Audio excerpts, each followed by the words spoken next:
My grandmother's clock chimes 13 times. I've never told anyone this before, mostly because I don't think anyone would believe me. I'm a 22-year-old student, and I'm staying at my grandmother's house in the middle of nowhere while my parents finalize their move to a new city. It's an old farmhouse, the kind with creaky floors and a distinct smell of dust and dried lavender. The centerpiece of the house has always been the towering grandfather clock in the main hall. Its deep, sonorous chimes have been the soundtrack to every childhood visit. My grandma is very elderly now, her memory fading in and out.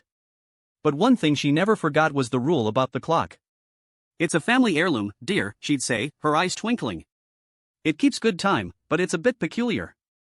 If you ever hear it chime 13 times, whatever you do, don't open the door." We always laughed it off as one of her quirky superstitions. Last night, I was dozing off when the clock began to strike midnight. I counted along in my head, a familiar comfort. 1, 2, all the way to 12. I rolled over, ready to fall back asleep. Then, after a long, unnerving silence, it happened. A 13th chime. It wasn't loud like the others, it was faint, almost like an echo. I froze. A childhood memory, long buried, surfaced, Grandma's serious face, telling me, "Don't open the door for anyone." My heart hammered against my ribs. It was just a silly story.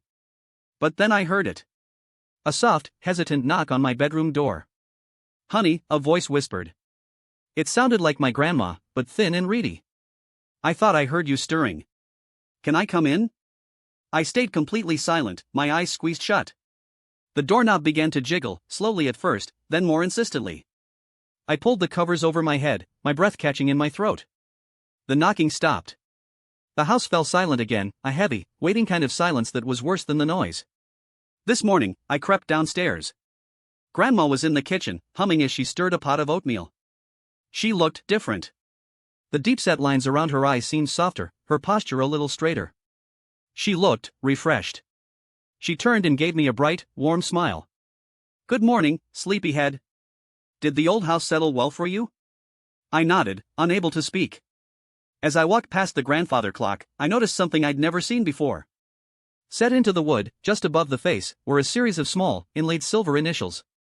Most were faded, but one at the very end was new and gleaming. They were my initials. Grandma had never asked for my middle name, but there it was, carved perfectly into the clock.